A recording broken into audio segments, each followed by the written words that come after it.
Hi everyone. Thank you for being here. I'm so glad you could join me today. I'm Liz Rutledge with Sustainable 3, and today I'm going to be talking about mindful sustainability. It's a very complicated, chaotic time right now, and I just wanted to explain, give you a short tour of what I consider to be mindful sustainability, mindfulness and sustainability. What is mindful sustainability? Well, I like to think of it as mindfulness about ourselves, our community, and our planet. So mindfulness is being present in a moment without judgment. And then taking care of ourselves, mindfulness about ourselves, taking care of ourselves. Self-care in whatever form that shows up for you. So it might be exercise, time with friends, time alone, sleep, listening to music, exercise, enjoying time with a pet or a child, reading, writing, taking a shower or a bath, time in nature, or whatever works for you. For me, my morning starts with meditation. Pretty much every day, in the morning, when I get up, before I do anything else, even if I only have 1 minute, I get centered, I get grounded, I breathe. I'd like to do a quick demonstration of how easy it can be to meditate and find calm in any moment. So I'd like you to just get comfortable right now, wherever you are, even if you're standing.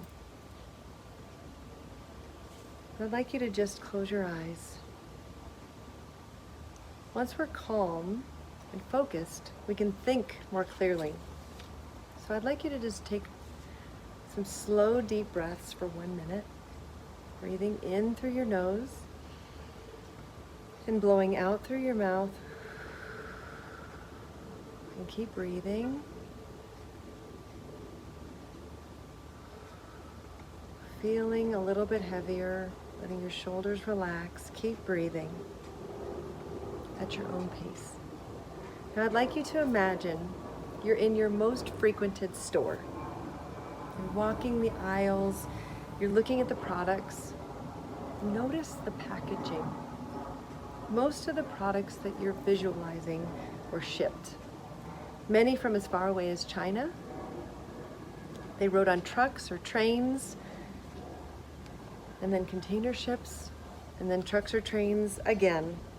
And all of these means of transportation use carbon fuels, fossil fuels, have an impact on the carbon footprint of the planet. Now, think about the products again. What are they made of? What are the packages made of? Plastic, glass, metal, or paper? Those are the primary choices of packaging. Now think about using the products. Still with your eyes closed, still breathing.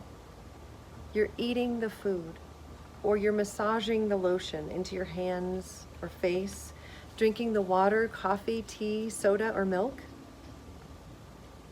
Feel how you are moisturized by the lotion, cleansed by the soap, nourished by the food, quenched by the drink. Now, how does that make you feel? Open your eyes. What we really want and need is what's inside the packaging, right? So think about that. Packaging adds cost to the products that we buy. But how do they contribute to your experience of what you're purchasing? Now, what do you do with the package when the product is gone? Do you put it in the trash? How long do you have that package? Packaging adds cost to every product, and you can save a lot by doing things like bulk buying. During these COVID-19 times, though, it's very challenging to avoid packaging. But here's the thing. Now I'd like to take you on a journey. Imagine the journey of a water bottle, a plastic water bottle. If you put it in the trash, it sits in the trash can, It gets salsa, laundry lint, bacon grease, coffee grounds, maybe even pet waste on it. And when it's time to take out the trash, you close that bag and take it out to the garbage, and then the garbage truck comes and picks it up and takes it to a landfill. And it sits there among other garbage. And it just sits there for like up to 400 years. Plastic doesn't really ever biodegrade. Now, let's follow the journey of the plastic bottle in recycling. Clean and in its pure recyclable plastic state, this bottle goes in the single stream recycling here in Denver. And then on recycling day, a big truck comes. So here in Denver, it's every 2 weeks. The bottle goes in the bin, then it goes to a sorting facility where it gets put with its friends, collected and put into a pallet for processing and recycling. It gets shredded and processed and repurposed into another bottle. And then if it's already been recycled a couple times, then it's maybe turned into the filling for a coat,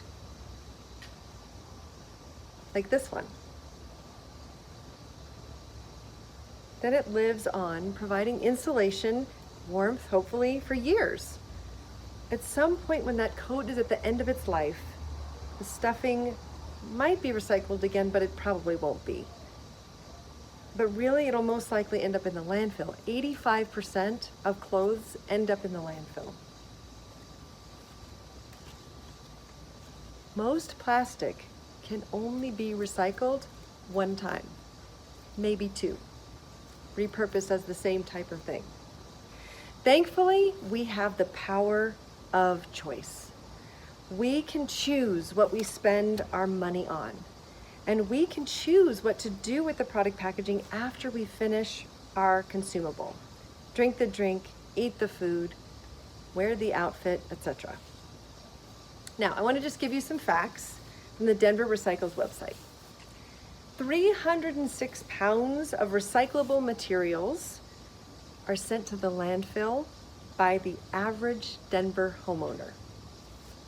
Only 50% of aluminum cans actually get recycled. You need to break down your boxes for recycling. 100% of glass bottles that are recycled here in Denver become glass locally here in Denver. Not surprisingly necessarily, between Thanksgiving and New Year's Eve, or New Year's Day, 25% more waste is sent to the landfill. And the number one problem faced by the recycling here in Denver is plastic bags. In some places, you are supposed to put your recyclables in plastic bags, but not here. Everything's automated, and so they need to be able to move the things quickly. There's actually a robot that's trying to identify a bottle, a can, or whatever else. And those plastic bags clog up the sorting system, and they can shut down the entire system for an entire day or longer. So here in Colorado, we have a lot of land, and you'd think, why not just dump everything? But there are other issues at hand. When all that stuff's just sitting there in the landfill with its biodegradable friends, it produces methane, which is a really toxic gas that's 20 times worse than carbon dioxide for the environment, for our air quality, so that we can breathe well and be healthy. It also degrades the ozone layer and contributes to the carbon footprint. Ethically, it's using up valuable resources to produce everything from scratch every time. If we have to mine the aluminum, if we have to mine the steel, if we have to find the right kind of sand for glass, it takes resources and energy. Recycling takes significantly less energy, and it's reusing the resources, so that's great. Plastic, as I mentioned, can only be recycled 1, maybe 2 times, and then it's turned into fabric or shoes or whatever else, yay. But then it's an end product that can't be recycled again. Paper can be recycled 5 to 7 times. So paper like this can go in that recycle bin. Aluminum, here's my little cheat sheet kit. Aluminum can be recycled indefinitely. So yay, it's one material, it's all in one, empty and clean. that can go in that purple bin. Yay! Glass, infinitely recyclable, but we need to take off this lid. The metal lid is going to be recycled differently, but the glass, clean and empty, can go in that bin.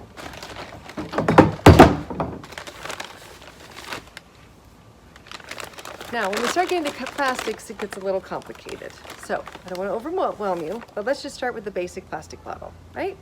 The label's been taken off of this one. The label really should be removed if it's plastic and put in with your plastic bag recycling, which I'll get to in a moment. You want to remove the lid. These are two different types of plastic. This is the plastic that can only be recycled a couple of times, max. But the lid is a different type of plastic and it can be recycled more times. So we're going to keep this separate also. Go back to that. And that bottle can go right in the bin. All in one bin. Isn't that lovely? 20 years ago in Denver, we had to separate paper from plastic and glass and all those things. Then we have glass with the plastic lid. Again, we're trying to get down to that virgin material. So the glass can be recycled, but the plastic lids, the plastic caps need to come off. Now, if it's too much trouble, you can just throw those in the landfill. But they shouldn't go in the recycling. Let's see what else I have in here. Okay, well, may as well get to it. This is a big problem in itself, okay? Paper bag, but it's got stickers on it, which just complicate things. And if it's greasy at all, we can't recycle it. Now this one is not greasy, yay. So, take that out of there. Oh, there's some gum on here. So this whole thing is gonna have to go in the bin. There's grease on it and there's gum stuck to it. So, I'm gonna put this in a trash can here that's lined with a garbage bag. Because in Denver, they want you to put your trash in garbage bags and then in the black bin. What else do I have in here? Oh, tubes like this, you can TerraCycle, but that's not easy. So just to be safe, when in doubt, throw it out. It's gonna go in the bin, in the trash can. Same with these kinds of things where this is a ice cream bar wrapper, can't be recycled with plastic. And I know it's confusing, but this is not the kind of plastic you can recycle. So that's gonna go in the bin. But the popsicle stick is made of wood. So if you have composting or the ability to do composting, you can put this in with your composting, or you can turn this into some kind of a craft project. If you have young kids, these make great, you can stack them and make houses. You can do a drawing and tape it to the back and make a little puppet, all kinds of stuff. The rest of the stuff in here, these plastic containers and napkins and things, all have to go in the bin. So I'm gonna empty that out. And what's left is this paper bag with the little sticker. So I'm gonna rip the sticker off. This is a lot of work. You don't have to do it this way. You can just throw that in the bin if it's too much, if it's too complicated, when in doubt, throw it out. But this is actually a good amount of good paper with no grease. I'm gonna put that in the recycling. Again, the goal is zero waste in the landfill, but it's not always easy. But that's why I'm here to help you. Mindful sustainability, I do believe, is being mindful about the choices that we're making, about our purchases, but also what we do with those things that we've purchased. So, a couple more things I've got up my sleeve. Cardboard boxes need to be flattened. So just flatten the boxes and then easy peasy, they can go in the recycle bin. Paper bags, you can reuse these till the handles rip off or whatever else. You can reuse these if they're clean and sturdy still. You can reuse these for grocery shopping or other sorts of storage of things. They are compostable and recyclable. More paper. Now, here's a little tip. As I mentioned, glass is infinitely recyclable, but I also mentioned that everything in the recycling system is automated. So they don't actually want, I actually broke this bowl this morning accidentally. This is glass on this dustpan. They don't want this broken glass. There are people that are hand sorting everything that the machine and the robot can't sort. So people could get injured and they don't want all these little pieces of glass floating on the conveyor belts. So this needs to go into a paper bag and then put in the trash. So that's going to go in the landfill. Sad, but that's the way it goes. Now we're going to go to level 2. This is a little more complicated. There's been a lot of this kind of stuff going on lately. Amazon packages, the boxes can be broken down and recycled or reused for sending other packages to somebody else. And cardboard boxes are also compostable.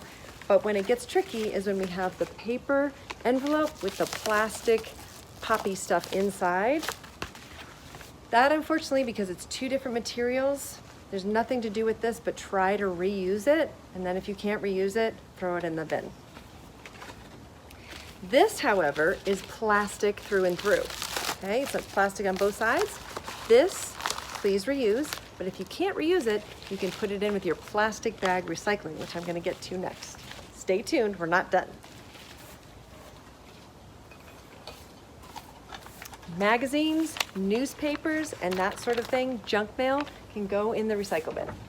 Actually, I'm going to read this article because it's about getting it done. Little projects that feel like major accomplishments, and that seems like a good read for me. So I'm going to actually keep that and read it. If you have magazines with beautiful color pictures, you want to do a vision board, you can use pictures from magazines on a vision board. Okay, here's another complicated thing. They do accept yogurt cups, they didn't used to, but they can't take this thing. This is some composite of metal and plastic, I don't even know. So you take this off, this goes in the landfill trash, and this goes in the recycling. There's a recycle symbol there on the bottom. Also complicated is things like this. Oil spray, and this is metal, this is plastic, and this is plastic. So again, we're trying to get down to that virgin material, the basic material. In here is, I think it's steel, but this is recyclable as long as you remove that plastic cap. So this one's empty, but this one is not, so I'm actually gonna recycle this. But when this is empty and ready to recycle, it needs to be completely empty. You need to let out all the gas. You take this off, you take this off, and these go in that separate pile that I was talking about. Here's another fun one. Spice jar, glass with a plastic shaker bit and a metal lid. We're going to take these off. If you don't reuse it, which you can do, you can get spices in bulk and reuse it and save yourself a lot of money, or you can recycle the glass bottle, and then these caps again need to go in that separate pile. Plastic spray bottles like this, you want to take off the sprayer, throw that in the trash, and recycle the spray bottle. Here's another fun one. We get this a lot at Costco. You get this package where maybe you're buying like a memory card or something small, and then they put it in plastic, in cardboard, so they can hang it on a shelf so it doesn't get stolen. With these, it's really tricky, but you have to take off all the cardboard, and then the plastic, unfortunately, has to go in the landfill. Okay. You probably have a lot of questions already, so I just want to let you know that you can email me at sustainable3@gmail.com. You can message me on Facebook. I have a Sustainable3 Facebook, and you can also subscribe to my newsletter on my website, sustainable3.com, or feel free to make comments, gentle, kind comments in the YouTube channel. Okay, where are we? So I didn't get to little pieces of paper. Pieces of paper really need to be bigger than 2 by 2 inches square. If you have like sticky notes, you want to stick those to some junk mail and then put them in an envelope. Receipts should really go in a junk mail envelope as much as possible. You want to not have a bunch of little pieces of paper. Shredded paper, you used to be able to put it in a brown paper bag and put it in the recycle bin, but they don't want you doing that. It makes a huge mess, and the people that are manually sorting the recycling are not going to go and sort everything out. I'm going to take a slow, deep breath because I just realized I'm talking really fast. So if you're feeling overwhelmed at all, just know that that's why I'm here. I have a blog about sustainable living with lots of tips. There's a 21-day challenge in there, and I'm absolutely happy to field questions at any time. There are also tons of resources on the internet, but one of the best ones for you here in Denver would be to, if you're in Denver, not Memphis, you can look up on the denver.gov website, Denver Recycles, and I'm not sure how it is in Memphis, but one of the best things you could do for yourself, your community, and the planet is to find out how things are recycled in your area. Okay, finally we're getting to the little bits, the little complicated bits that are hard to deal with. So I now have a pile of all these little caps. These caps are not recyclable in the bin. Now, I was told that you can leave the cap on, but I've also been told that you can't. So I think it's best to just remove it so you've got that single type of plastic. But I did find some places that will take these for art projects for kids. The metal caps can be put in a soup can type tin can, or not tin can, steel can. And if you fill it 3/4 up with these little caps, so beer bottle caps, this kind of metal cap, you fill it 3/4 full, then you crimp it closed, and then you can throw it in the recycle bin. But plastic caps like this, unfortunately, are not really recyclable the way we do things here. So you can find a place like the Art Garage where teachers might want to take them, art teachers especially. If you have kids that have teachers, you might try there. I'm sure I've forgotten something, but the other neat thing is that if you don't have recycling in your apartment building or apartment complex or condominium complex, you can go to your office manager and make a difference and be mindful about your community by requesting that they do recycling in your area. And if you don't, you can take it to recycling centers. There's a recycling center in Cherry Creek, and there's a couple others around the Denver area where you can take your recycling. Another thing that's super complicated is styrofoam. So styrofoam is not really recyclable. However, they have started recycling block styrofoam at the Cherry Creek pickup area and a couple other recycling centers. So like there's EcoCycle up in Boulder. You're not gonna wanna drive all over town. But if you get enough saved up, then maybe it's worth the trip while you're running another errand. But hopefully you don't have too much styrofoam. Okay, final thing I just want to share with you, what to do with all those plastic bags. This is 1 month in our household. Like I said, during COVID, it's been really hard because we have not been able to buy the bulk foods that I normally do. So raisin bag. Another thing to do to reduce packaging is to shop at farmers markets. That's a great way to get things less expensive with no packaging. But these kinds of bags, like this is for lettuce, and this is from the inside of cereal. So this bag is recyclable with other plastic bags. This is the lining for a bottle of almond milk or coconut milk or something. And this can go in with the plastic bag recycling. And my understanding is that these things that hold cans together, hopefully you're not buying your cans this way. Hopefully you're buying them in a cardboard box or similar, supposedly. And I don't have 100% verification on this, but they can go with the plastic bag recycling. So I have a bunch here. So what I do is I wait until I have enough of this, and I'm already going to Target, which is only like, I don't know, once a month, once every 2 or 3 months. And then I take this to the plastic bag recycling, which they had shut down for a while during COVID, but they're doing it again. And I spoke to the manager there, and she said they make sure, they RFID everything, and they make sure that these plastic bags get recycled. At other grocery stores, Walmart, Sprouts, King Soopers, I don't know. I haven't been able to verify, and I've actually heard that they don't actually recycle. So it's important to verify if you're gonna go to the trouble to recycle like this, to make sure. Again, the goal is nothing in the landfill. It's gonna take a long time for us to get there, but that's the goal. The final tip I have, and I'm probably over time, is reuse. So these are more sturdy, reusable plastic bags that you can reuse again and again. Also, they make great trash can liners. There's no need to go out and buy trash can bags for like your bathroom trash and your smaller trash cans, because these are perfect for that, right? And I am not advertising for Target, by the way. It just happens that I have that stuff. And then my final thing is that although it's better to buy in bulk, like this for your hand soap, we're all going through a lot of hand sanitizer and hand soap right now. This is a great way to buy hand soap to reduce plastic containers. However, an even better choice is to ditch the plastic, take that cap off, ditch the plastic and use bars of soap. It's literally no packaging, no waste, and it lasts a long time. I hope you found that helpful, and I hope you found some peace in a little bit of education around how to do it, because if we can all start doing it right, it'll be more efficient and better for the whole planet And that's what I like to call mindfulness about our planet.